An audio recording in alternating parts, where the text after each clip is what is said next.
Herzlich willkommen zu einer neuen Folge Viva la Movielusion und ihr wisst es sowieso ganz genau, was das wieder für eine Folge ist. Es sind die Vorlegs. Und zwar die Vorlegs vom unglaublich tollen April 2025. Warum war er toll? Weil er natürlich das Hardline war, weil wir alle unterwegs waren. Wir haben auch nur eine Folge zu Until Dawn aufgenommen, die rauskaut. Also ihr müsst eigentlich da sitzen und eigentlich denken, wow, die restliche Welt interessiert mich nicht. Wirtschaft hin oder her, Viva la Movielusion hat abgeliefert. Und deswegen haben wir einen gleich mal in Urlaub geschickt, und zwar einen Kani, den brauchen wir halt nicht. Dafür ist neben mir, dem Corby, halt noch mit dabei der Mike. Hi Mike. Yeah, servus und habideri. Und? Corby, du bist richtig gut drauf, ich gespannt ist direkt. Ich hab das im Urin. Ja, ich hab gehört, dass du halt lauter geile Sachen dabei hast und von dem her, ich freue mich schon wieder auf diverse Serien und Filmtipps oder irgendwelche Filme, die jetzt wieder aus der Indizierung rausgekommen sind. Wahrscheinlich haben wir von ein bisschen allem was dabei, richtig? Ein bisschen indiziert haben wir jetzt nichts gesehen, aber ich habe tatsächlich wieder mal Serien angeschaut. Ja, also ich habe ein buntes Potpourri da. Sehr schön.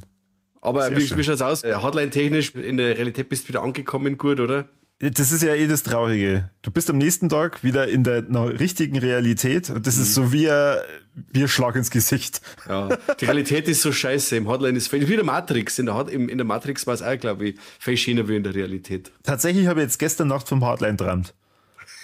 Na wirklich. Okay. Du lachst, aber es war so, ich habe geträumt, wir haben uns alle miteinander einen Film angeschaut in diesem Ostentor-Kino und der Flo stand vorne und hat's anmoderiert und ist dann so diabolisch lachend, kichernd rausgegangen und dann haben wir so einen Horrorfilm angeschaut, der sich in die Realität verwandelt hat. Wow, scheiße, voll krass. So ein Kackträumi.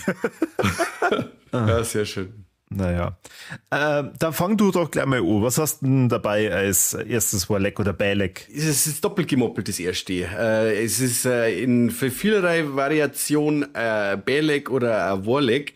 Und zwar habe ich mit meinem Burm, das ist das Vorleck, habe ich mir Episode 1 angeschaut. Star Wars. Star Wars, Genau. Ja, jetzt ist er 6 oder wird jetzt dann Simme. Jetzt haben wir gesagt, okay, jetzt müssen wir mal ein bisschen was managen. Weil wir eben zuerst, gut, jetzt fange ich das hintere vom Federn an, wir haben zuerst Skeleton Crew angeschaut miteinander, weil ich eben gehört habe, das ist wie Star Wars mit wie Star Wars mit Kindern, also ein wenig wie die Goonies auch und so. Auf das bin ich reingefallen und das hat wirklich alles gestimmt, was die Leute so gesagt haben. Es ist wirklich wie Star Wars mit die Goonies und hat einen riesen Spaß gemacht. Also auch für Kinder war das echt schön zum Ertragen, zumindest für meinen Burm. Der war immer voll dabei und auch gewalttechnisch oder irgendwie so, dass es irgendwie ein paar so verstörende Szenen dabei gewesen waren. Das war jetzt da gar nicht so. Also hat richtig Spaß gemacht. Und dann sitze ich irgendwie da und denke mir, ja, was kann ich denn jetzt mit ihrem Kurz anschauen und schaue so in Mandalorian rein in die ersten 2-3 Minuten und denke mir, das sind jetzt wieder die Szenen, wo ich sage, das ist jetzt ein wenig fein für einen angehenden 7-Jährigen. Und dann sagt meine Frau, ja, und wenn du jetzt eigentlich mit den Star Wars Filme anfängst, wie war denn das? So, ja gut, Episode 1 ist auch frei ab 6 und so, dann kann man natürlich schon einbauen. Den haben wir eben angeschaut. Also der Film ist nicht gut.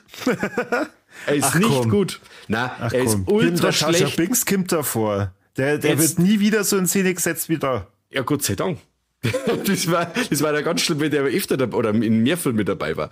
Aber der ist wirklich, ich habe schon gewusst, ich reg mich über den Jar Binks nicht mehr auf. Der Film ist einfach für eine jüngere Generation gemacht und ich finde den auch lustig. Mein Bruder hat bei ein paar Sachen auch gelacht, aber der hat dann auch gesagt, ja, warum redet denn der immer so einen Krampf? Ja, er hat einen Sprachfehler, er ist halt, er soll jetzt super lustig sein, weil er blöd ist. Aber auf alle Fälle... Nein, der ist nicht blöd. Das ist die Rasse, die so spricht. Da sprechen ja alle von denen so. Ich weiß schon, ich hab's ja jetzt erst gesehen, aber auch diese Rasse an sich, dieser Endkampf gegen die Roboter mit der Rasse, also nichts Uninteressantes gibt's eigentlich nicht. Episch, okay. Der Anfang, den lassen wir noch eingehen. Der Anfang, da sagst du ja, okay, da ist schon was los. Dann fällt der Film in ein Loch rein, dann passiert einmal ganz lang gar nichts, dann kommt dieser Podrace, dann kommt wieder ganz, ganz lang gar nichts, dass ich einmal wirklich eine halbe Stunde, sei mir nicht besser vorgespult habe, weil ich wir zu dritt haben wir auf der Couch gesessen und das Gesicht aber gefallen.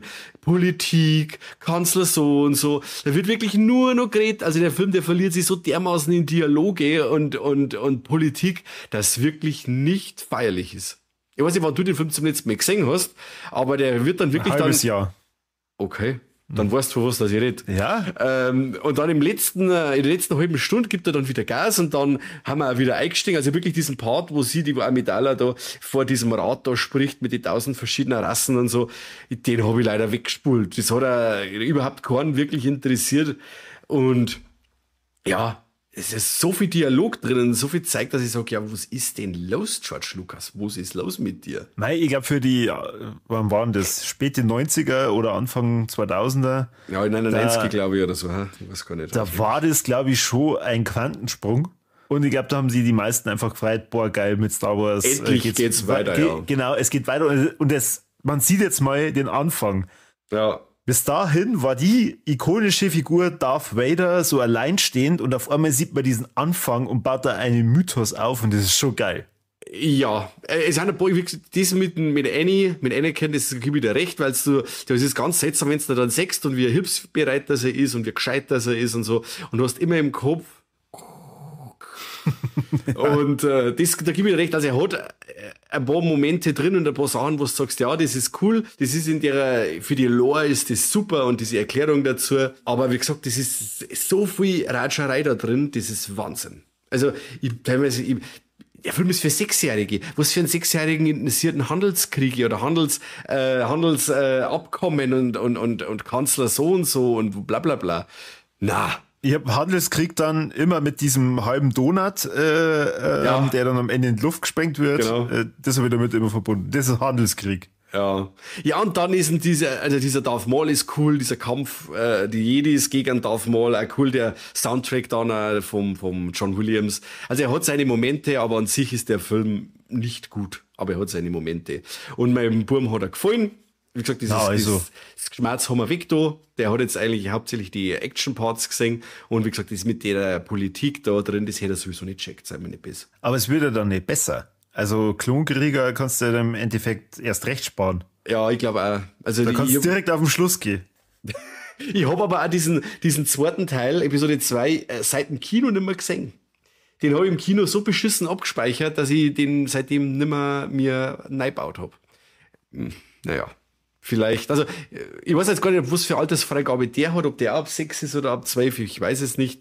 Aber naja, jetzt schauen wir mal, was unser nächstes Projekt wird. Weil, wie gesagt, Episode 2 oder dann, weil Episode 4 haben wir auch schon gesehen, da werden wir jetzt Episode 5 auch noch nicht anschauen, weil der ja der düsterste Star Wars ist und mit abgeschnittenen Körperteile und ausgeweidete Reittiere und so haben wir gedacht, vielleicht ist der noch wegen wild dann für uns. Musst du mal bei Disney Plus schauen, da gibt es bestimmt eine ab 6 Version. Ja, vielleicht. Oder ich mache auch nicht draus mit meiner Vorspultaste. Ja, genau. Genau. Dann sagst du, oh, jetzt gibt's Donuts, dann lenkst du alle ab und spulst schon mal vor. Ja, richtig. Und vor allem, ich habe das neue Magenta Castle, Magenta 2.0 habe ich jetzt, habe ich mal ausgeschossen. Und jetzt, wenn ich quasi auf meiner Vorlauf, also ich habe diese, so oben, unten, rechts und links Tasten. Und wenn ich da jetzt quasi nach rechts tue, springt er 10 Sekunden 4. Das heißt, bei so expliziteren Sachen, oder ich weiß, jetzt passiert irgendwas und drückt da drauf, dann ist das eigentlich nie passiert für ihn. Und ich glaube, dass manche Sachen so schnell gingen, dass er das gar nicht mitkriegt. Also mache ich meine eigene gekürzte Fassung. Sehr gut. Corby, bei dir hast du irgendwas Gutes gesehen oder was Schlechtes? Da hätte ich was für dich, das kannst du auch mit deinem Buro schauen und dann machst du da einen Kinderfilm einfach draus. Weil ich glaube, der Film ist für Kinder ursprünglich gemacht worden. Wow. So wie The Girl with No Mouth, oder? Sowas. Richtig, ein Kinderfilm, der eigentlich genau. kein Kinderfilm ist. Ich habe einen Film gesehen aus dem Jahre 1988. Okay. Es kommt eine Puppe drin vor. Aha. Und der heißt Child's Play. Okay. Chucky die Mörderpuppe. Ich bin mal wieder an so einem späten Abend, wo ich nicht schlafen konnte, vor meiner Flimmerkiste gesessen und hab mir gedacht, was schaust du jetzt an? Und dann ist mir Chucky, also die Mörderpuppe bzw. Child's Play vorgeschlagen worden. Und ich hab mir gedacht, ich habe das Original eigentlich noch nie gesehen. Also bauen wir den doch mal ein. Und holla die Waldfee, für Ende der 80er, verdammt krass, wie die diese Puppe zum Leben erweckt haben. Also das ist schon übel. Das ist stark. Und vor allem, die ist ja nicht kaputt zum Kriegen. Der Teufel, der. Ja, na, es hat super viel Spaß gemacht. Also, ich weiß nicht, für alle, die nicht wissen, um was in Chucky die Mörderpuppe geht, obwohl es in Deutsch eigentlich eh schon alles sagt. Das stimmt, ja, das ist einmal so ein Titel, da kannst du nichts mehr spoilern, tut mir leid. Ja, also da haben sich die Deutschen richtig viel Mühe gegeben, dass sie sich gedacht haben, so, jetzt weiß ja schon jeder, um was es geht. Braucht keiner mehr reingehen. Super. Braucht keiner mehr reingehen. Ein Serienmörder, der Charles Lee Ray, der wird umgebracht und er schwört Rache und hat nur so ein paar diabolische Sätze auf Lager, bevor er verreckt, und zwar in einem Spielzeugladen. Und er katapultiert sich in die beliebte Puppenfigur von Child's Play, glaube ich, oder? Good Guy. Good Guys, ja. Als eine dieser Good Guy-Puppen landet er dann bei dem kleinen Andy, oder? Genau. Und der Andy, der ist total vernarrt in die Puppe und findet es natürlich total cool, dass auf einmal Chucky, so stellt sie die Puppe nämlich ja vor, er lauter Sachen verzeiht und ja, nur hat Chucky echt verdammt viel Wut im Bauch und mordet sich da halt durch den Film. Und zwar richtig grob. Sehr schön. Also ich gehe jetzt davon aus, dass er da gefallen hat, oder?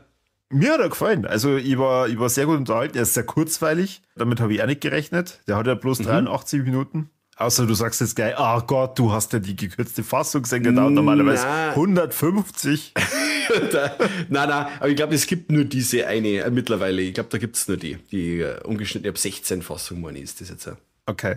Aber das ist nicht der beste Teil der Reihe, möchte ich fast behaupten. Ich kenne nur das Remake oder den Neuanfang und halt jetzt den Teil. Da bin ich gespannt. Schau dir mal den zweiten an. Der zweite ist für mich eines von den Sequels, die besser sind wie das Original. Okay. Ja, dann hast du mich jetzt schon mal heiß gemacht, weil ich weiß, es kommt ja irgendwann noch Chuckys Braut.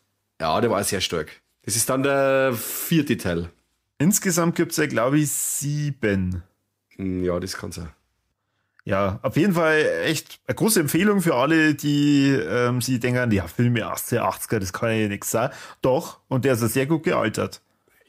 Was ist mit den Leuten? Gibt es Leute, die sagen, Filme aus den 80er, das kann doch nichts sein. Das war das beste Jahrzehnt, das es gibt. Leute. Schreibt es in die Kommentare, wo ist das beste Filmjahrzehnt, aber sagt mir nicht, besser wie die 80er geht nicht. Die 90er. Pokémon der Film. Oder es war Anfang der 2000er. Digimon der Film. Okay. Auf Deutsch nicht anzuschauen, aber grundsätzlich schon cool. Ja. Das war's.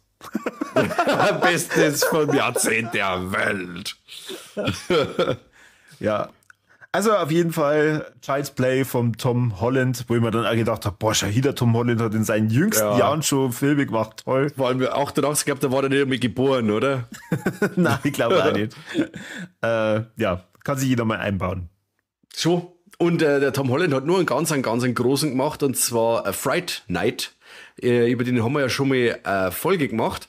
Und den kann ich auch nur ans Herz legen. Also Tom Holland war in die 80er ein guter. Da ist zwar jetzt sehr stark um den Herrn, der ist jetzt auch schon mal an die 80er, aber Fright Night und Chucky, es waren schon 2 große Dinge, die er da gemacht hat. Ja, ist tatsächlich ja eine der beliebtesten Folgen von uns auf YouTube. Also cool. Die Leute wissen schon, was gut ist. Zu Recht. Hey, es hat's gut da draußen. Hört's das? Es hat super. Ja, und wer über Child's Play von 2019 uns schwadronieren hören möchte, der geht auf eine der ersten Viva la Movie-Illusion Folgen. Ich glaube, es war sogar die Folge 10 oder 11, irgendwie sowas. Ja, unter die ersten 20 auf alle Fälle, ja. Ja, genau. Da waren wir noch richtig gut. Da haben wir Hochdeutsch gehabt. Voll gerade. Es ist verrückt, gell? Da wo ich mich nur so aufreg, weil ich selbstfahrende Autos hasse. Ja. Hört sich das an, das ist lustig. Ja, und jetzt fährt er gar nicht mehr anders. Nein, nix mehr. Ich nehme meine Hände jetzt beim Fahren für was anderes her. Aber wie ist es, dass du mit deinem Bur Chucky anschauen und dann immer bei den schlimmen Szenen einfach nach vorn? Na, Chucky nicht. Da gab es jetzt andere Sachen, wo ich sage, okay, eher so Monster Squad, Monster Busters, der heißt ja in Deutschland, glaube ich. Das ist eher nochmal so ein Fall. Oder dann direkt gleich die Goonies mit ein paar Szenen vorspulen, so ganz kurz mit ihrer Mafia-Familie. Gut, du hast die Goonies noch nicht gesehen, gell? Doch, hab ich. Ja, mittlerweile schon. Super. Ja. Und genau, also, aber Chucky noch nicht. Na, vor allem, weil er hat ja so viel Schimpfwörter drauf und so, der kleine Bastard. Ja, wenn er sagt, aber Papa, der Film hat jetzt bloß 15 Minuten dauert. Ja, dann habe ich alles richtig gemacht. Ja. Bis jetzt du so weit, dass du sagst, du schaust dir die anderen Teile auch an. Bist du jetzt angefixt oder klang es jetzt für die Zeit? Ich bin definitiv angefixt, wobei ich befürchtet habe, dass eben die Sequels eigentlich dann schlechter werden. Aber wenn du schon sagst, dass der zweite Teil sehr gut ist, dann Ich mag den sehr gern. werde ich doch da mal reingucken. Ja, ich mag den zweiten Teil sehr gern, vor allem das Finale, das ist auch wieder nicht enden wollen, weil er ja nicht einen Geist aufgibt, der Chucky. Aber der dritte ist dann wirklich schlecht. Der dritte ist mit Chuckys Baby, meine ich, einer von den schlechteren. Chucky's Aber der zweite ist super. Mein Gott, wie man immer auf die Ideen kommt. Weltklasse. Du, das wird noch viel abstruser. Ich weiß nicht, Cult of Chucky, den, wenn du da anschaust, da kommen dann also Entscheidungen, was du sagst, ja. Aber an sich ein starkes Franchise. Wenn du vergleichst jetzt mit Halloween oder so, die wären ja ab Teil 3 scheiße, mit ein paar Ausreißer nach oben und ganz weit nach unten. Da ist Chucky eins von den bestätigsten Slasher-Franchises von der Qualität her. Okay. Ja, also wie schon gesagt, ich war sehr positiv überrascht und da habe ich definitiv Bock, dass ich da mir dann nach deiner Empfehlung jetzt auch den einen oder anderen Teil noch reinziehe. Cool. Aber wenn wir jetzt gerade schon Werbung gemacht haben für unsere alten Folgen, dann sage ich gleich noch was. Und zwar, ich habe mir endlich wieder Shin Godzilla angeschaut. Es ist ein grandioser, toller Film. Wer auf Politik steht, wie der Mike ja vorhin schon gesagt hat, genau, Star Wars Episode 1, Weltklasse mit Handelskrieg und so. Na, da seht ihr, wie reagiert ein Land auf so eine Katastrophe, wenn praktisch Godzilla erst nur in seiner Quallenform und dann eben in der mutierten Form sie fleißig da durch Japan durchkrawallt. Ja, erstmal als die komische Raupen da, gell, die wo so Clubschauen hatte, wo nicht blinzeln kann und nichts. Ja, das CGI ist beschissen, also das muss man schon sagen, aber ich stehe einfach wirklich auf dieses Dokumentarische und dann zeigen sie immer, wie reagieren alle. Und tatsächlich, meine Frau hat den anscheinend das erste Mal gesehen, wo ich mal den jetzt wieder rewatcht habe. Und die hat dann auch gesagt, es ist schon faszinierend, wie die da alle irgendwie ruhig bleiben und dann sich über die politischen Entscheidungen aufregen. Okay. Ja gut, wie gesagt, am Flo, Grüße gehen raus, dem gefällt er ja, also am Hotline-Flo, dem gefällt er auch sehr gut und Ding, also es muss fast was dran sein. Vielleicht haben wir mir falsch. Ja, wer weiß, vielleicht. Vielleicht braucht er einfach nur mehr Scheiß. Ihr könnt es auf jeden Fall da auch, es ist eine meiner Lieblingsfolgen. Ich darf jetzt schon wieder sagen, es ist entweder Episode 10 oder 11. Du, momentan ist Podcast Sommerloch. Also alle die ich in meinem Podcatcher so gespeichert habe, die machen momentan anscheinend alle Frühjahrspause oder was. Momentan, oder es ist filmtechnisch so wenig geboten. Momentan ist so wenig los, da könnt ihr wirklich einmal von unseren älteren Folgen ein paar hören. Und die ist Weltklasse. Auf jeden Fall. Da lass ich mal Mike und den Kani zum allerersten Mal in unserer Podcast-Geschichte bis dato blass aussehen. Ja, voll. Da machst du uns fertig. Ja gut, nein, wie gesagt, ich kann auch mit meiner Sohn ja auch nichts anfangen. Dafür mag ich wieder Godzilla vs. Kong. Ich mag das dann, wenn es wirklich cartoonig ist und die Monster einfach aufs Maul geben, anstatt dass wieder eins von meinen Lieblingsmonster der Bese ist und irgendwo durch eine Stadt durchläuft und ich sag die ganze Zeit, jetzt Kim, hör auf, du weißt doch, dass du einer von den Guten bist. Was machst du dann? Da pack ich nicht. Zück dein Cape an. Kim. Du bist doch der Dark Knight Godzilla. Oh, ja. Was hast denn du noch? Apropos Echsen, ich habe nämlich einen ziemlich coolen Film gesehen. Tierhorrorfilme, da habe ich einen kleinen Softspot dafür. Und zwar habe ich wieder mal von Leonine ein Ansichtsmuster gekriegt von dem Film The Bayou. Da geht es um Krokodile. Der Film kommt jetzt dann am 9. Mai raus und ich kann euch den empfehlen, wenn ihr für so Tierhorrorfilme oder allgemein für B-Filme was übrig habt. Der ist für diese Art Film extrem ordentlich gemacht. Also die Effekte von die Krokodile, wenn die angreifen und so, das schaut richtig bedrohlich aus. Die haben da voll Schnee und haben voll viel. Da ist ganz schön was geboten. Wir haben ein CGI, das sehr gut ist und praktische Effekte mit dabei. Inklusive dann auch ein paar richtig coole Gore-Einlagen gegen Ende vom Film. Ja, im Endeffekt geht es darum, dass ein paar Freunde die Asche von einem verstorbenen Freund verstrahlen wollen und fliegen dann an einem bestimmten Ort, wollen sie fliegen. Das schaffen sie aber nicht, weil das Flugzeug vorher abstürzt und die Überlebenden haben quasi in der Mitte von so einem riesigen Alligatorennest, die momentan durch äußere Einflüsse sehr noch aggressiver sind als sonst.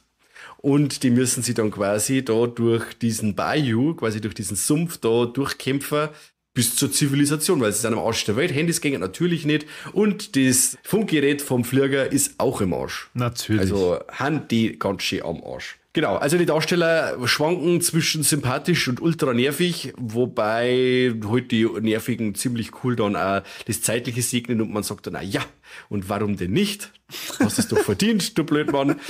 Und es sind auch ein paar so sehr dumme Entscheidungen, wie wenn sie wieder einer so für die Truppe opfert, der ist verletzt und so, und dann rutscht er dann vom Floß runter und lässt sich dann zusammenfressen. Wer lässt sich denn bitte von einem Krokodil zusammenfressen? Das ist ja das schlimmste Tod nach dem Verbrenner, oder? Wenn dieses Krokodil packt, dreht die rundum und dann hängt die irgendwo am Boden in so einer Wurzel fest und du verfaulst dann. Das ist doch scheiße. Tut doch kein Mensch. Das waren ein paar so Entscheidungen, wo ich gesagt habe, wer braucht's denn das allerweil, dieses Zurückbleiben? Wie mein Beispiel immer bei Predator, dieser Indianer am Schluss, der dann quasi sich sein Oberteil auszieht, sie mit der Machete quer über die Brust ritzt und dann sie für den Kampf gegen den Predator bereit macht und dann 10 Sekunden überlebt. Super. Braucht kein Mensch, dass man da zurückbleibt. Das ist Käse. Auch Weltklasse. Ich habe das Poster gesehen, weil ich habe das natürlich gesehen bei Letterboxd, dass du den bewertet hast. Ja. Und dann habe sofort an Crawl denken müssen. Ja, die Qualität kann er nicht halten von Crawl, da kann er nicht mithalten mit dem, weil der um einiges düsterer ist.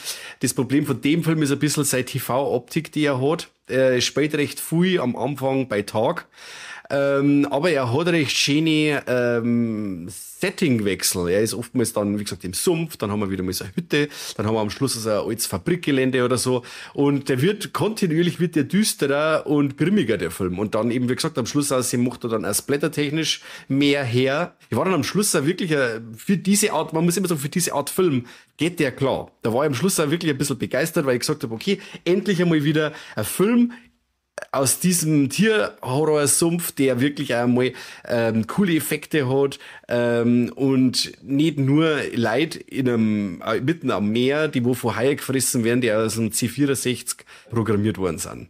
Und da kann der Film wirklich die Nase vorn, weil der wirklich dreckig ist teilweise und ziemlich fies, und ich kann den empfehlen. Und das ist ja sehr viel Survival, wenn ich schon wieder Horror sage, aber der Survival-Film ist er ja schließlich auch, weil die haben ja da eben im Sumpf abgestürzt und müssen auch schauen, dass sie allgemein am Leben bleiben, weil sie auch Verletzungen haben und was weiß ich, bis dann erst einmal die Alligatoren dann angreifen oder zwischendurch. Es gibt man kann auch was lernen bei dem Film, weil die Alligatoren dann noch mehr Zeit lang aussetzen, weil da heißt es dann, ja, die können jetzt, ich werde jetzt nicht spoilern, aber die Krokodile können zu einer bestimmten Zeit greifen die nicht an, weil die können ihre Körpertemperatur nicht regulieren, und jetzt haben wir da Zeit, dass wir das und das machen. Also sie nutzen also Sachen aus der Realität der Tierwelt für den Film. Das alles rundum hat mir riesen Spaß gemacht. Ich habe dann meine Frau und ich haben gestern da gesessen, nach einer Stunde Film, und dann sind sie eben in dieser Fabrikhalle da und alles ist wirklich düster und überall kommen dann die Krokodile her. Und dann haben wir also da gesessen und sagen wir, eigentlich ist Tierhorror schon geil, gell? Wenn er so gemacht ist wie das, dann macht es wirklich verdammt Spaß. Wir haben wirklich so einen Softspot neben unsere ganzen Geisterfilme, die wir gern schauen, für so Tierhorror-Geschichten, wenn es eben so gemacht sind wie der. Ich weiß leider nicht, wie der heißt, und ich glaube, dass der nicht der Robert Downey Jr., sondern der heißt ähnlich und ist schwarz. Louis Gossett Jr. Ach, was weiß ich. Auf jeden Fall, da sinkt das Schiff und dann kommen halt auch die Haie rein in die Gänge und keine Ahnung. Und man weiß dann auch nicht, wer überlebt dann da. Und dann in den unmöglichsten Gängen kommen dann auf einmal Haie rein. Und das war auch spannend. Das habe ich auch sehr gut in Erinnerung. Du, wenn das auch schön gemacht ist und Ding, dann lassen wir das alles eingehen. Aber dann hast du wieder so andere Filme wie jetzt dieser, was habe ich jetzt erst gesehen? Something in the Water. Ja. Wieder einmal ein paar Teens, ein Loch im Boot, das Boot geht unter, sie treiben da, eine ist verletzt, knapper, kommt der Hai. Die Haiangriffe, oberbeschissen, beschissenes CGI, beschissene Figuren und wieder mit drei Leuten nur am Wasser. Das ist langweilig, Freunde. Das hat man jetzt schon tausendmal gesehen. Da ist der Film, hat der da die Nase vorn, weil er eben da diese Settingwechsel drin hat. Und benutzt auch die Umwelt rundum, diesen Sumpf, diese Wälder, und alles rundum wird ein wenig genutzt und das macht er gut. Also von meiner Seite her gibt's eine Empfehlung. Wer natürlich seine Filme hochglanzig, hochkarätig mag, der gibt da wahrscheinlich la aus. Der sagt, hey, so einen Krampf habe ich schon lange nicht mehr gesehen. Aber wer ein bisschen so einen Softspot hat für so coole B-Filme, der sollte The Bayou auf alle Fälle mal auschecken. Sehr cool. Ich habe übrigens in der Zwischenzeit nachgeschaut, wie der gute Mann heißt. Ich meine natürlich an Cuba Gooding Jr. Cuba Gooding Jr., was hat der dann für einen Film gemacht mit die Haie? Ja, da habe ich jetzt nicht so schnell recherchieren können, was das da für ein Film war. Und wahrscheinlich habe ich mich jetzt auch komplett getäuscht und das ist er gar nicht. Ich bin mir jetzt wirklich gerade am Spekulieren. Ich bleib droh, Leute. Ich bleib droh. Ich sag's euch schon. Bleib droh, genau. Nachdem meine Frau und ich jetzt Vollgas Daredevil Staffel 3 und Born Again durchgeholzt haben wir einen neuen Nachschub braucht, serientechnisch. Und da ist uns gerade schnell The Bondsman reingeflattert auf Amazon Prime. Mit dem Kevin Bacon, den ich von Haus aus sehr, sehr gern mag. Also richtig charismatischer, sympathischer Kerl, obwohl er eigentlich sehr unsympathisch ist immer. Und das finde ich eben cool. Er ist immer so ein Charaktergesicht. Und er macht da in der Serie ganz oft Sachen, die nicht cool sind, aber du findest das dann cool, weil es er macht. Weil ihm das einfach die Rolle steht ihm halt einfach. Auf alle Fälle geht es in The Bondsman um einen Kevin Bacon, der nach einem missglückten Einsatz, er ist quasi eben ein Kopfgeldjäger, wird verraten oder er gerät in einen Hinterhalt und dann wird ihm die Gurgel aufgeschnitten von A nach B, so richtig tief und dann ist er hier und dann sagst du, okay, tolle Wurst die Serie, nach 10 Minuten ist unsere Hauptfigur tot. Nicht, ist er nicht, er kommt wieder zurück von den Toten, eingemauert in bei den Amis eingemauert. Also zwischen zwei Spannplatten wacht er halt wieder auf und haut sie da raus und ist quasi dann in diesem Hotelzimmer, in dem er umgebracht worden ist und gespannt, okay, ich habe da einen Abdruck am Arm, der ausschaut wie eine Kralle, so eingebrannt und irgendwo stimmt nicht mit mir, weil wenn ich von meiner Zigaretten anziehe, dann geht der Rauch aus meinem Hals aus und ich rauche dann da so umeinander und so. Das ist coole Sachen dabei und dann stellt sich immer raus, dass der Kevin Bacon eigentlich in die Hölle kommen würde nach seinem Tod, aber der Teufel hat nur eine Aufgabe für ihn. Er muss nämlich Dämonen, die aus der Hölle entkommen sind oder irgendwas planen, das weiß man jetzt nicht, zurückschicken in die Hölle mit allen ihm zur Verfügung stehenden Mitteln. Und er ist ein Kopfgeldjäger oder 1000 Buffen und Maketen und alles mögliche, oder? Oh, cool. Und er muss quasi, es ist wie Supernatural ein bisschen, Ash vs. Evil Dead meets Supernatural. Okay. Und ein bisschen Drive Angry. Weiß nicht, ob es den kennst mit dem Nicolas Cage, Drive Angry, da kommt er aus der Hölle zurück und möchte seine Tochter retten und so. Es geht alles ein bisschen so in diese Richtung. Und er ist halt ein kaltschnäuziger, großmäuliger Typ, der sich eigentlich mit alle verschissen hat. Und allein da steht, aber im Laufe der Serie finde ich das ziemlich cool, weil sie diese Familie wieder zusammenrauft um ihn und die helfen ihm dann. Und diese Dynamik, die sich da entwickelt, fand ich voll gut. Nach die ersten 2 Folgen denkst du, ja, storytechnisch, wo wollen wir jetzt da eigentlich hin? Serie. Jetzt wird's dann auch ein bisschen fad. Dann geht's aber Schlag auf Schlag eben los, eben, dass seine Family das weiß von ihm und die helfen dann eben, wie gesagt, alle zusammen.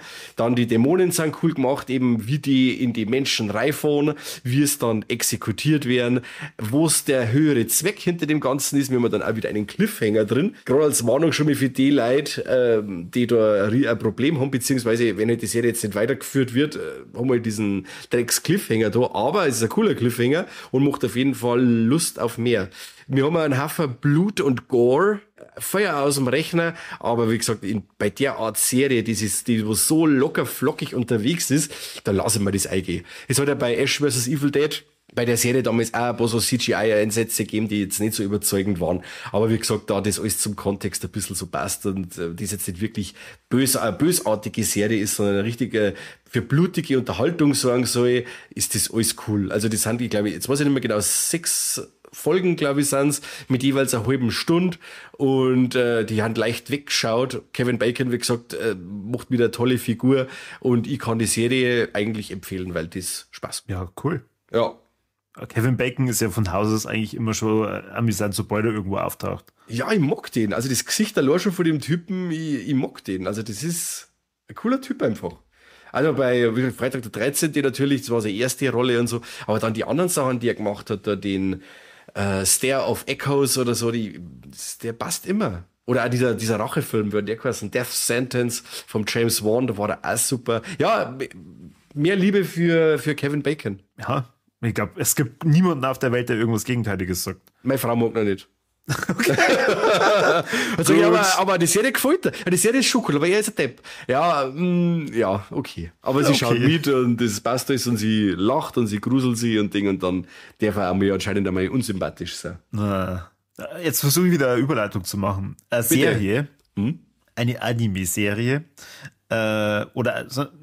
ich glaube, Anime passt halt diesmal nicht. Es ist eine Animationsserie auf Netflix. Die kann dir wahrscheinlich nur eher was sagen wie mir, und zwar Devil May Cry. Hast du das mal gespielt? Ja. Das war zu der Zeit, wo ich noch gezockt habe. Ich glaube, die ersten 3 oder 4 Monate habe ich gespielt. Okay, weil dann kannst du mir ja gleich sagen, ob dir das bekannt vorkommt. Ihr habt nämlich mit Devil May Cry bis dato noch gar nichts anfangen können. Aber ich muss sagen, der Stil von der neuen Netflix-Serie, die jetzt da Anfang April rausgekommen ist, hat mich irgendwie gepackt und habe mir gedacht, ach, jetzt schaust du das Ding mal an. Es sind nur 8 Folgen. Und es geht um den Dämonenjäger Dante. Bis jetzt nix du und sagst, ja. Das war Silly nur dabei. Wie schon gesagt, er jagt Dämonen und auf der Welt tauchen jetzt da so ein paar Dämonen auf und die werden unter anderem angeführt von einem weißen Hasen. Okay, der Mike schaut ganz stutzig und denkt sich jetzt, okay, jetzt wird's verrückt. Ja, jetzt wird's wirklich, also weißer Hase wisst ihr nicht. Ja. Also es gibt schon ein paar so Gegner dann auch, die wo so in weiß gekleidet sind und so, aber ein Hasen. Ja, das ist ein Hase. Wir reden von einem, also ja, normal riesige Ohren, es ist ein Mann, aber mit Hasengesicht. Oh Gott. Nein, wisst ihr die nicht. Und der schnetzelt sich da durch und natürlich der Dante möchte zurückschnetzeln und dann kriegt der Dante Unterstützung von der Lady. Sagt er das was? Na. Okay. Ja, also eine Darkcom-Leutnant-Dame, keine Ahnung. Du, das ist bei mir, die 40 Jahre alt, die hat 25 Jahre her sein, wo ich das gespielt habe. Also das wir kennen es auch umdrehen. Und du sagst neben am Dante, wer fällt da sonst noch ein? Ja, nix mehr, Corby. Also, wie gesagt, ich habe das gespielt, aber das ist so eins von denen. Ich das ja euch sparen können. Ja, es tut mir leid. Aber war jetzt für mich nie eins von denen Spiele wie jetzt Resident Evil oder irgendwie sowas, sagst, da bin ich jetzt emotional voll dabei, weil es eben hauptsächlich so eine Ballergeschichte war. Das ist ein Hochleveln und dann möglichst kreativ irgendwelche Monster niedermachen. Da habe ich mir jetzt storytechnisch nie so, oder dass ich jetzt wissen, wie die Figuren noch heißen, da tut's mir leid. Also vielleicht haben sie diesen Dämon, also der White Rabbit ist ein Dämon, der da eingeführt wird, vielleicht extra für die Serie dann entworfen. Ich habe mal gedacht, vielleicht ist es so der große Antagonist aus den ganzen Teilen, aber ja, dann halt nicht. Jetzt muss ich tue jetzt den Bayer wegen goggeln. Ich schau mal, ob mir jetzt irgendetwas bekannt vorkommt, aber red du mir weiter. Ansonsten kommt die Regierungsorganisation Darkcom vor. Das setzt sich, glaube ich, aus irgendwie 3 Begriffen zusammen. Ich vermute mal irgendwie Dämonen, Regierungskommando, keine Ahnung. Gedöns. Und ja, es ist eine nette kleine Geschichte, wie halt dann der Dante auch entdeckt, wie er selber ein Halbdämon ist oder wie er das besser regeln kann, kämpft eben gegen diesen White Rabbit und ich fand den Dante irgendwie ab Folge 1 schon sehr sympathisch. Also man kann sich irgendwie sofort mit dem identifizieren und vor allem von Episode zu Episode werden alle Charaktere, die da drin eingeführt werden, immer deeper. Also praktisch, man identifiziert sie mehr mit den Charakteren, man kann besser verstehen, wieso benimmt sich der eine wie der andere. Und ich glaube, der Kane hat mir das auch gesagt und da habe ich ihm mal zugestimmt. Ich glaube, das ist die Episode 6, wo es dann auch nochmal so einen kleinen anderen Rückblick gibt oder einen Einblick in diese Dämonenwelt. Und das ist echt geil gemacht, weil das ist dann nochmal so ein bisschen der Stilbruch von der Animation her. Erzählt er, glaube ich, sogar ohne Ton. Ohne Ton? Also nur mit Musik, die Story nur anhand von den Bildern, was du siehst. Das ist wirklich richtig, richtig toll. Also von dem her, wer mal Bock hat auf so was Kleines zwischendurch, der kann sich die 8 Folgen Devil May Cry auf jeden Fall reinziehen. Und was ich auch geil gefunden habe, ist, das Opening ist von Limp Bizkit. Und zwar Rollin'. Echt? Ja. Cool. Das ist echt richtig geil. Und Limp Bizkit ist wieder voll da, geil, irgendwie. Wenn man es in die Titelmusik von Devil May Cry geschafft hat. Ja, aber allgemein irgendwie, es ist ja dieser Horrorfilm rausgekommen, der Y2K. Ja. Wo quasi so der Millennium Bug dafür verantwortlich ist, dass alle Elektrogeräte die Leute umbringen wollen und so. Da spielt auch der Fred Durst mit und so. Also irgendwie, oder die haben momentan eine Feier auf Tour und so. Also irgendwie haben die wieder da. Ja, ist doch geil. Ja, voll gern. Im Trailer kam dann nur The Last Resort. Aha. Papa Roach, auch richtig cool. Und ich bin mir nicht sicher, aber es kann das ja, dass The Last Resort auch immer im Outro dann kam. Also das heißt, du wirst schon richtig toll eingeführt und wieder ausgeführt, wenn du dir das Ding schaust und diese Musik liebst. Das passt ja zeitlich auch wieder, weil es war ja alles Anfang der 2000er, wo ich dann auch die Spiele gespielt habe. Und ich habe jetzt eben auch rausgefunden, dieser Rabbit-Typ, der kommt in den Mangas vor. In Klammern steht jetzt da eben Devil May Cry 3 Manga. Da bin ich schon wieder raus. Vielleicht ist jetzt ich habe jetzt auch geschaut in die Videospiele, ich habe jetzt nicht gesehen, dass der dabei ist. Also vielleicht ist das ein reines Manga-Ding und dann bin ich schon wieder raus. Ja, stimmt, das steht auf Wikipedia, dass der nur in dem Devil May Cry Genau, und deswegen kann es sein, dass der an mir bis jetzt vorbeigegangen ist. Wie gesagt, aber das ist wirklich so lang her, dass ich mich jetzt über Story-Details oder Namen da jetzt nicht mehr erinnern kann. Aber ja, ist cool, wenn die Serie gut war. Also hört sich gut an. Ich hoffe, dass es weitergeht. Zumindest wird am Ende auch irgendwas Größeres angeteased, was ich selber nicht verstanden habe, weil ich die Spiele halt nicht kenne. Aber es macht auf jeden Fall Bock auf mehr. Cool. Aber das ist dann aber auch gut mit den paar Folgen, die du jetzt gesagt hast, mit 6 Folgen. Die Staffel, ja. Also diese Storyline, aber sie teasen irgendwas Größeres. Oh. Also es könnte jetzt vorbei sein, aber es könnte genauso gut jetzt erst richtig losgehen. Okay. Ja, sehr schön. Sehr schön. Apropos, es könnte richtig losgehen. Seit 2001 bin ich scharf auf den Film Havoc mit dem Tom Hardy und Gareth Evans. Also der Tom Hardy ist der Regisseur und Gareth Evans war Tom Hardy ist der Schauspieler und Gareth Evans war der Regisseur und der hat auch Filme gemacht wie The Raid 1 und 2. Und wer diese 2 Filme kennt, der weiß, oho, da brennt die Luft und Action wird hier groß geschrieben. Bei Havoc auch, zwar erst ab der Hälfte vom Film, wo es aber nicht das Problem des Films ist. Das Problem des Films ist, dass der irgendwie so ganz verhackstückt daherkommt mit ganz seltsamer Optik. Alles, was irgendwie im Außenbereich spielt oder mit Fahrzeugen irgendwie zum Tor hat, das kommt alles aus dem Rechner und schaut so krass künstlich aus, dass er das Miet total rausgerissen hat. Das ist dann wirklich einmal, Tom Hardy steht in der Straße, da schaut das fast aus wie bei Sin City, wie wenn er da wirklich vor der Bluescreen irgendwo steht hat und dann ist diese Stadt reinmontiert und alles ist so düster wie bei Gotham, irgendwie in Gotham City oder so. Es ist so total obergefuckt. Und er ist da dieser nicht minder abgefuckte Polizist, der quasi von einem angehenden Bürgermeister, ich glaube, das ist in New York oder irgendwie so, den Sohnemann finden soll, weil der mit der Mafia-Gang einen Drogendeal gehabt hat und der ist schief gegangen. Aha. Die hätten quasi Waschmaschinen stehen sollen und in die Waschmaschinen war aber was drin? Trogan. Ja, kein Scheiß, Trogan war da drin. Etwa Marihuana? Nein, richtige Drogen, also so richtig mit weißem Pulver und so. Okay, krass. Genau, und der Tom Hardy soll jetzt quasi da diesen Burschen finden und den seinen Anhang, weil die eigentlich nix, die wollten ja bloß, das sind ja bloß ein paar Gauner, aber jetzt haben sie in einem waschechten Bandenkrieg verwickelt. Und jetzt kämpfen quasi korrupte Polizisten, normale Polizisten, die Mafiosis und die kleinen Gangster alle gegeneinander. Das klingt ein bisschen wie City of God. City of God. Also dieser Drogenfilm, oder dieser Drogengang. Ja. Okay. Mit die Kids, die dann eben da auch mehr und mehr reinwachsen. Da hast du mir was voraus, den kenne ich nicht. Folge 3. Muss ich mich reinhören. Ich hab die Folge nie mehr gehört. Oder Folge 2. Wer weiß. Wer es wissen möchte, schaut rein. Ja. Also, ich habe mir bei dem Film noch diesen großen Namen vor und hinter der Kamera auf das wildeste Action-Feuerwerk des Jahres eingestellt und war sehr ernüchtert.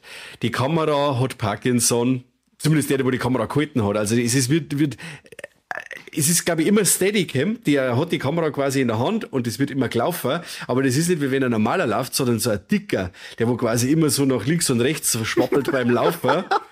Und so geht's da dann auch. Also die Kamera steht nie still, höchstens aber wenn Dialoge sind oder sowas, aber die Action ist nicht zum Aushalten. Das ist wirklich ein Gewackle und ein Geruckle und ein Schnittstaccato in diesem Film, dass ich mir gedacht habe, hört bitte auf. Das, wie gesagt, wer The Raid 1 und 2 gesehen hat, der weiß, dass dieser Regisseur das kann.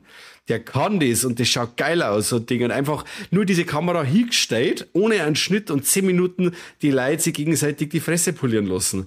Das geht in diesem Film nicht. Die Kamera schwenkt von links, von rechts und nach unten und nach oben und das alles in einer Geschwindigkeit. Und dann, wenn sie mal ein Fokus war auf eine Action-Szene, da wackelt man dann wieder umeinander. Also ich war doch nach einer Stunde, habe ich gesagt, jetzt kriege ich echt Kopfweh. Das ist wirklich extrem lästig. Ich möchte wissen, wie der Film im Kino wirkt, bei dieser ganzen Wacklerei.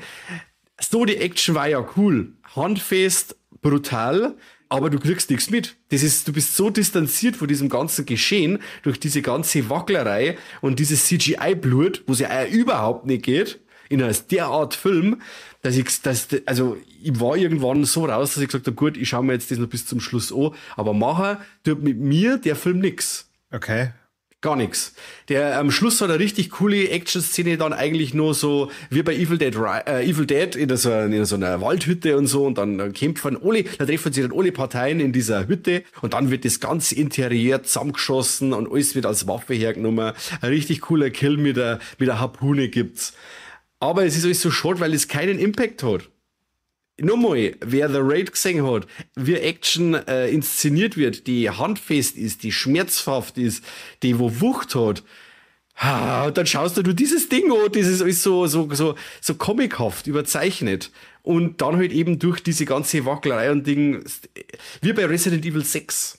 Der Resident Evil 6, da steht ja auch die Kamera nie still, oder die letzten Taken-Filme, 96 Hours mit dem lieben Neeson, das ist ähnlich. Also die Kamera steht nie still und Schnitt und wackeln.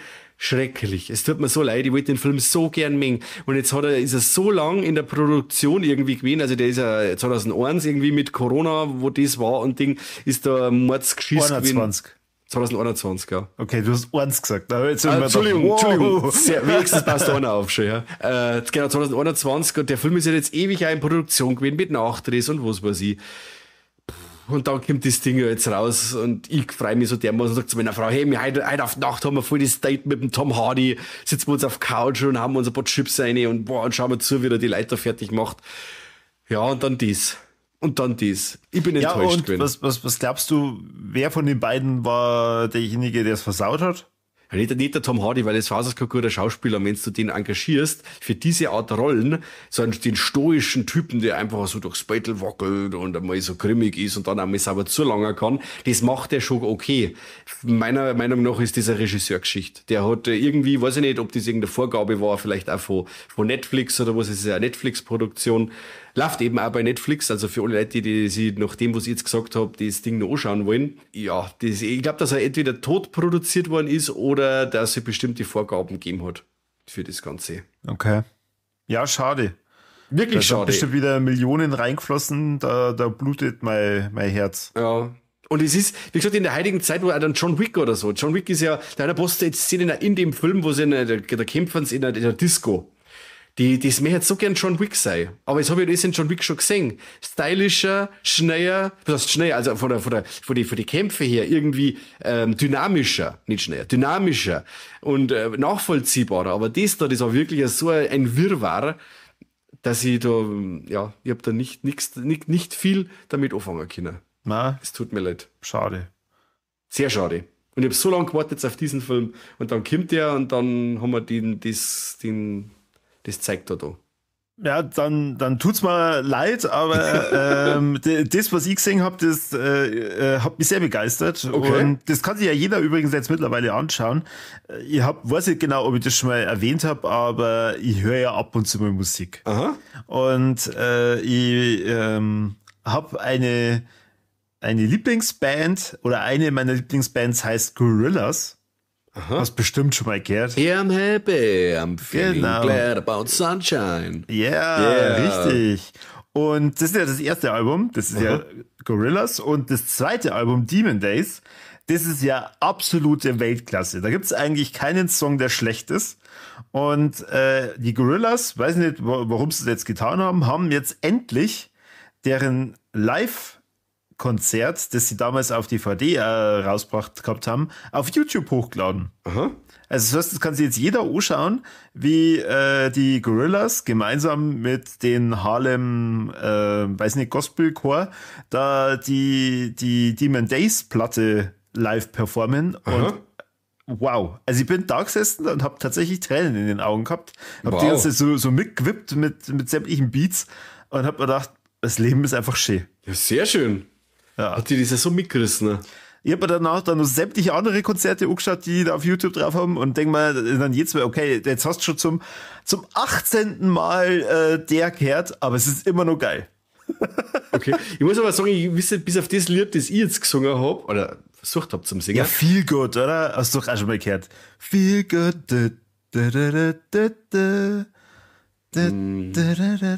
Nein, also ich glaube, wenn ich jetzt Gorillaz, wisst ihr die wirklich nur das eine Lied.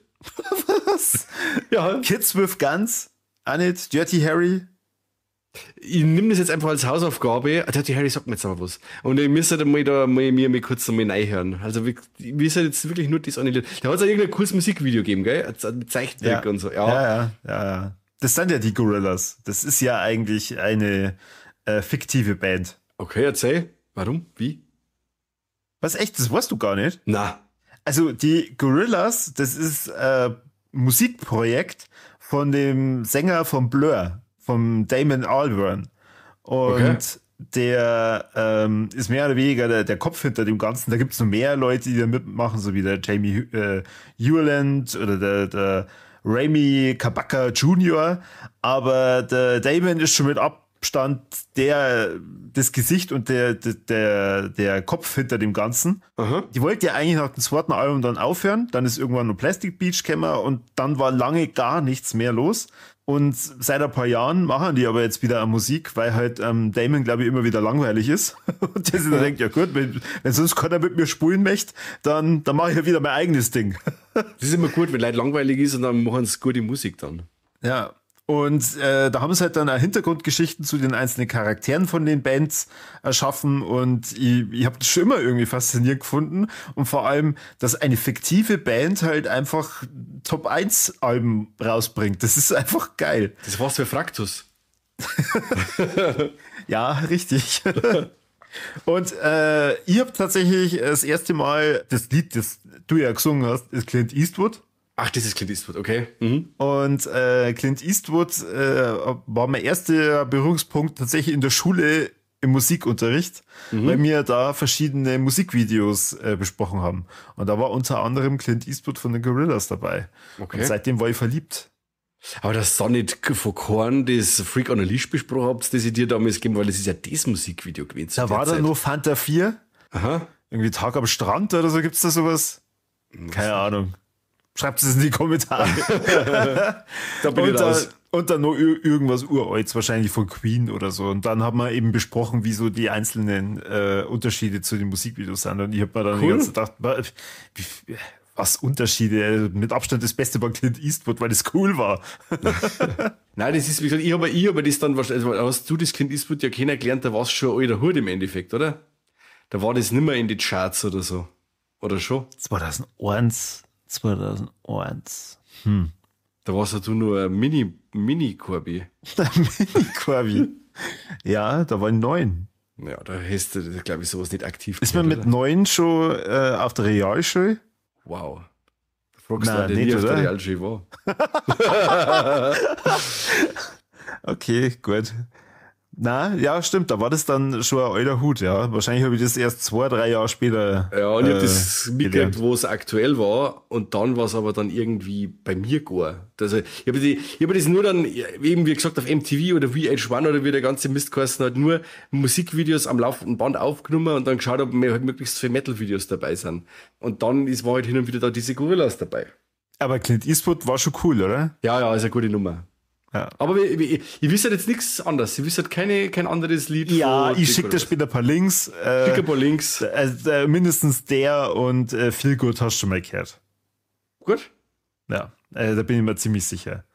Unter anderem bei Feel Good im Hintergrund vorkommt bei Cloverfield. Ja, da habe ich letztes Mal später über diesen Film nachgedacht und ich müssen wir unbedingt wieder mal anschauen. Das ist ja Äonen her. Seitdem damals die DVD rausgekommen ist, seitdem habe ich nicht mehr gesehen. Wow. Ewig her. Mega Film. Also ich liebe den. Ja. Was hast denn du noch dabei? Weil ich habe nämlich dann nur noch eins. Okay, dann mache ich auch noch eins und dann ole ole, oder? Ole ole. Jetzt pass auf, ich habe A Good American Family gesehen mit der Ellen Pompeo, die ihr da draußen alle kennt als Grey von Grey's Anatomy. Ich spreche jetzt einmal eine dezente Spoilerwarnung aus, weil es ist eigentlich klar, um was es in der Serie geht, wenn man den Trailer gesehen hat, beziehungsweise wenn man sich die Synopsis damit durchliest, um was es in der Serie geht. Und zwar geht es da um diesen realen Fall, wo eine Familie ein Kind aufnimmt, vermeintlich, und dieses Kind aber keine 7-Jährige ist, sondern eine 22-Jährige oder, weiß ich nicht, 25-jährige Frau. Aber da die ja bestimmte Behinderung, sagt man jetzt halt nicht mehr, oder was. Ihr wisst, was ich meine. Die hat halt einfach so ein Gendefekt oder was. Eine Herausforderung. Das ist ja eine Herausforderung. Also sie wird eine gentechnische Herausforderung. Ja, okay, dann nehmen wir es so, dann haben wir uns da durchgeschlängelt durch diese Beschreibung. Dieser auf alle Fälle hat oder Deformation, keine Ahnung, also dieser auf alle, die schaut auf alle Fälle viel jünger aus, wie es ist und wird eben an diese Familie vermittelt und dann stellt sich halt eben mit der Zeit raus, was mit der los ist oder ob mit der was schief läuft und so. Und im Endeffekt haben wir da ganz eine toxische Familie, wo dieser Ellen Pompeo, das sind eben auch 3 Buben, sie und ihr Mo. Und sie und ihr Mo, die können sie eigentlich gar nicht mehr riechen und haben eigentlich gar nichts mehr füreinander übrig. Und dann meint der Mo, okay, wir brauchen jetzt unbedingt noch ein Kind, weil Kinder machen natürlich alles besser. Die Kinder, wenn du Probleme hast in der Beziehung, ein Kind kittet jede Beziehung. Und so ist es aber nicht. Also es stellt sich dann raus eben, dass die einen Mordsschaden hat. Und, außer bei deinen Kindern, sag das so schnell. Also bei meine Kinder außen vor, also ich rede jetzt über die Serie, also keine persönlichen Erfahrungen bringe jetzt ich da mit ein. Wirklich nicht, ich liebe meine Kinder, die sind super. Genau, und es stellt sich halt dann raus, dass dass da was nicht stimmt mit der. Sie kuschelt sich immer so stark an den Vati dran und es ist so toll. Die Mutter, die hasst's und sie versucht ihre Brüder auf verschiedenste Art und Weisen zum Tratzen, teilweise auch umzubringen und das spitzt sie alles brutal zu und dann macht die Serie auf einmal einen Break, wechselt die Position und erzählt die Geschichte dann von da weg aus einer anderen Sichtweise. Ich fand das super, weil du in einer bestimmten Phase von der Serie sagst, boah, leck, die und die Person bitte fang, feier und verbrenn auf der Stelle, weil du das hinterletzte Dreckschwein bist.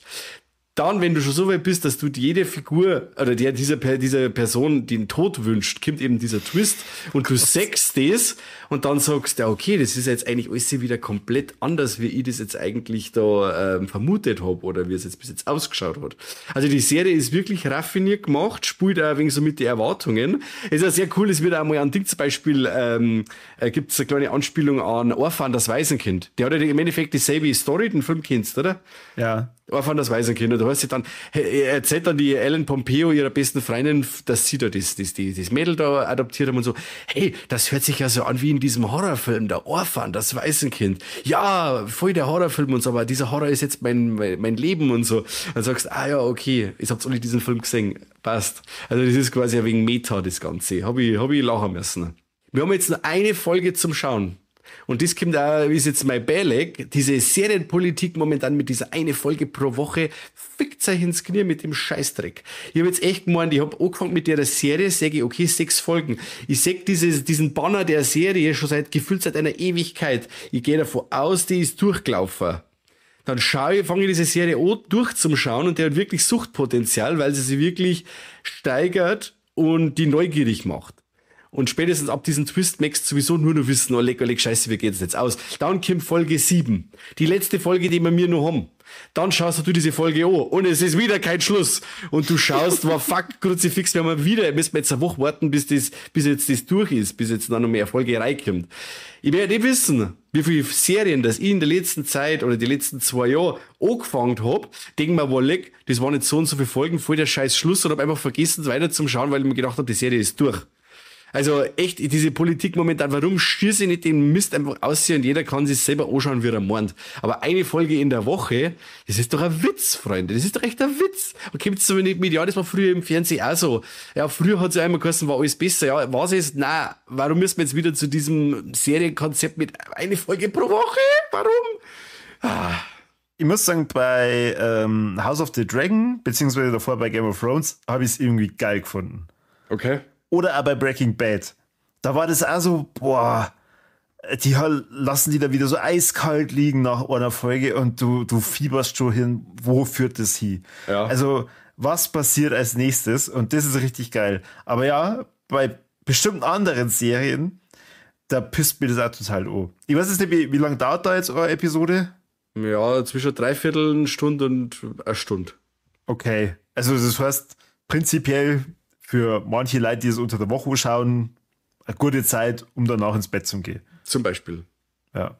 Und das Aber ist nicht, wenn du wobei, dann Ostern daheim sitzt, du musst nicht ins Bett gehen, weil du musst nicht aufstehen und kannst das durchsuchten.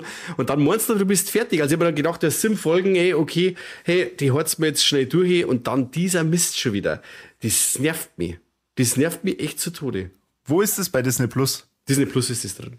Ja. Und kriegt von meiner Seite eine wirkliche Empfehlung. Wir haben keine Action. Wirklich nicht. Es ist atmosphärisch, es ist auch mal gruselig, es ist zum Fremdschammer, es ist auch mal, dass du wirklich sagst, wie bestimmte Figuren, die wünschst dann den Tod, weil die so lästig sind. Und dann mit dem Twist drin, dann diese Fokusverschiebung. Echt, ich war wirklich, für das, dass da wirklich nicht viel passiert, außer Dialoge, aber was für welche oder was da die Leute so machen, das echt sehr unterhaltsam ist, obwohl es wirklich nicht viele Schauwerte zu bieten hat. Schön. Wird Ja, sicher nicht jedem gefallen, weil es einer, weiß ich nicht, zu fad ist oder was weiß ich, aber so vom ganzen Ding, vom Aufbau, echt cool gemacht. Du hast mich wieder mal angefixt. Sehr schön. Magst du den Titel der Serie nochmal sagen? A Good American Family. Ah, okay. Und glaubst du, das bleibt bei der einen Staffel? Ja, weil es geht ja irgendwie, also wir gehen ja die Jahrzehnte durch, wann das angefangen hat und wie es weitergeht und wo wir mir jetzt momentan gerade stehen und so. Also das ist dann gar, weil wenn jetzt dann diese letzte Folge kommt, wir sind jetzt dann bei so einer Gerichtsverhandlung und dann ist das auch gar, also da kann nichts mehr kommen. Und das heißt ja am Anfang, ist also ein Disclaimer am Anfang, dass quasi das alles auf wahren Begebenheiten basiert und aus der Sicht von die zwei Eheleute quasi da jetzt erzählt wird. Und das ist ja ein paar Namen geändert worden und jetzt für wegen der Dramaturgie der Serie haben ein paar Situationen geändert worden, aber im Großen und Ganzen basiert das auf wahren Ereignissen. Gruselig. Kann man auch googeln, wenn du mal googelst, da seht ihr dann auch, wer diese echte Person war, die da so jung ist, aber doch alt sein soll oder vielleicht auch nicht, oder genau. Okay.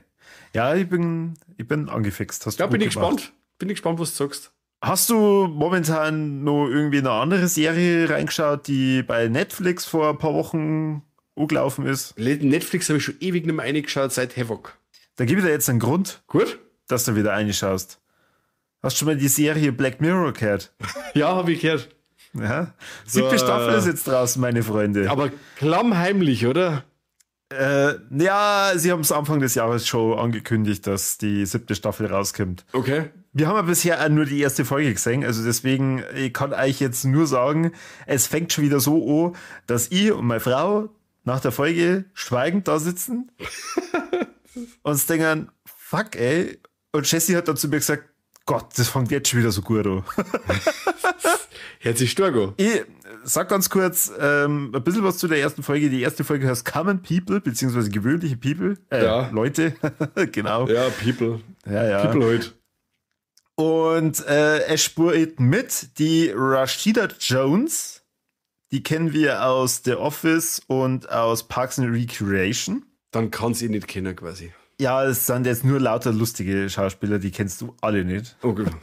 Sehr Dann gut. der Chris O'Dowd, ich glaube zumindest, dass man das so ausspricht, den wir alle kennen und lieben aus The IT Crowd. Okay. Hast du auch nicht gesehen, Na. richtig?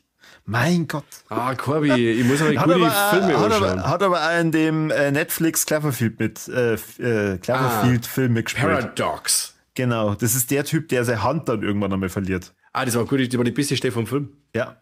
Und die zwei sind ein Ehepaar. Er ist Schweißer, sie ist Lehrerin und die sind halt wie immer im Black Mirror in so einer alternativen Welt. Und die Amanda, die hat immer Kopfschmerzen und erleidet dann einen Schlaganfall. Und da schaut es dann so aus, es könnte die wahrscheinlich nie wieder aus ihrem Koma erwachen. Außer durch das Startup Rivermind. Und Rivermind hilft dann aufgrund von Cloud-Technologie und Backups und was weiß ich, der Frau wieder auf die Beine. Und weil es ein richtig tolles Startup ist, sagen die, ey, das kostet euch nur im Abo $300 im Monat. Aha. Das ist der Anfang von der Serie. Also von der Episode. Ja. Und ihr könnt sich wahrscheinlich jetzt schon denken, wenn ich hier sage Abo, in was für eine Richtung das geht. Abo volle quasi, oder? Also auf jeden Fall, es ist wieder mal bitterböse. Es zeigt einem wieder mal vor Augen, was diese ganze Abo-Scheiße eigentlich bewirkt. Ja. Also es gibt ja gute Abos, da wo du halt einfach einmal abonnierst und kriegst alles, aber es gibt ja dann auch wieder so wie Abos, unser Steady-Abo bei Viva la Movilusion. Ja, richtig. Ja. Ohne Werbung, Leute, ohne Werbung, weil Werbung ist der Tod. Das Und wissen wir alle. Jetzt Genau. Teufel gesagt. Der Teufel. Richtig. Außer Sponsoring. Sponsoring ist gut. Ah, Sponsoring ist schon was anderes. Also wenn uns etwas spoilern, ja. Etwas sponsern mag da draußen, vielleicht Holy, mir sauft bei Holy mittlerweile. Wie schaut's aus? Ja, genau. Ja, auf jeden Fall, ich habe jetzt schon Lust, die Folge jetzt zu beenden, dass ich mir wieder rüber sitzen kann, um die zweite Folge von Black Mirror zum Schauen. Schon wieder bloß eine Folge pro Woche, oder was? Nein, habe ich nicht gesagt. Ah, okay, du bist sparsam. Wir haben ja jetzt nur begrenzt Zeit gehabt und wir haben jetzt vorhin gesagt, naja, was machen wir? Schauen wir jetzt die erste Folge Black Mirror, wo man ja meistens dann danach nicht mehr ganz so gut drauf ist, oder schauen wir auf eine oder zwei Folgen The Office, wo man in gut drauf Zeit ist. Ja, und in der letzten Zeit waren wir mehr auf The Office, aber das ist eh bald vorbei. Von dem her, beim nächsten Mal, Alex, verzeihe ich mehr. Ja, cool. Ich muss ja gestehen, ich habe die Staffel davor schon nicht mehr gesehen. So gut. So gut. Also, ja. Doch, aber da haben wir doch drüber geredet. In der Staffel davor war die eine Folge mit den Dämon 79. Weiß ich nicht mehr. Vielleicht hast du mit gar nicht geredet. Also ich gehe jetzt fest davon aus, dass ich die letzte schon nicht mehr gesehen habe. Das letzte, was ich gesehen habe, war Bandersnatch. Da war auch Beyond the Sea mit dem Aaron Paul. Nein, ich glaube nicht. Okay, also die 6. Staffel hat auch schon richtig geile Highlights dabei gehabt. Die erste Folge gleich, Joan is Awful, super, also wirklich richtig geil, mit der Selma Hayek, die da mitspielt. Ah, okay. Also, ja, stimmt, also jetzt weiß ich, die erste Folge von der Staffel, aber die habe ich nie gesehen. Also ich weiß, dass Selma Hayek dabei ist, aber ich habe es nie gesehen. Ja. Großes Kino, also mir die Staffel ab. Kann ich definitiv empfehlen. Sehr schön. Ja, das ist irgendwie mir jetzt komplett vorbeigegangen schon, ja. Ja, deswegen machen wir ja lieber Lex. Ja, super, da kann sogar ich noch was lernen. Gut. Ja, dann haben wir ja einen vollgepackten April gehabt. Ja, Wahnsinn, oder? Was bringt der Hotline Mai? und trotzdem noch so viel Zeit noch angeschaut. Das ist ja Wahnsinn, oder? Ja, das war ja das wieder immer beschissen, oder? Der April war ja zum Kotzen. Ja, richtig. Aber was machen wir jetzt im Mai? Steht da irgendwas an? Boah, ich wüsste jetzt nicht. Einfach weiter Hickalzer. Ja, wahrscheinlich die Nacht des guten Geschmacks. Das Ach wird so. ja definitiv dann auch wieder passieren. Ich bin mir jetzt sicher, Ja. 15., 5. kann es sein. I und Daten. Oder 16. kann das sein. 16. ist nämlich am Freitag. Aber ihr müsst unsere sozialen Medien verfolgen. Da schreiben wir es eigentlich ja dann entsprechend rein. Genau. Ja, was habt ihr denn so im April erlebt? Schreibt es in die Kommentare. Wir sind nämlich da schon immer sehr interessiert, was unsere Community so anschaut und Auf jeden Fall. uns empfiehlt. Und was sagst du denn zu unsere Warlex und Balex? Genau. Was haltet ihr von dieser Episoden pro Woche Politik? Boah, das ist ja nicht bloß her. Episode pro Woche. Dann Ich mache jetzt Mike- eine eigene Partei auf und dann bin ich gegen das. Okay, gut. Mach's nicht. Okay, mach dich nicht zum Affen. Nein, bitte mach's nicht. Okay. Gut. Dann tue ich nur über den Podcast ein bisschen still rebellieren, so vor mir hin rebellieren. Ja. Jetzt beruhigen wir uns dann erstmal Ja. wieder und nach der Folge schicke ich dir ein paar Gorillas-Songs, Genau. dann kannst du da mal reinhören. Du hast aber jetzt keine Zeit nicht, weil du musst jetzt gleich weiter Black Mirror schauen. Ich verstehe das. Ja, das mach ich von der jetzt, Couch da aus. machen wir jetzt dann Schluss da. Ja, eben. Dann sage ich vielen Dank fürs Zuhören und bis zum nächsten Mal beim besten Podcast. Servus und habe Deri.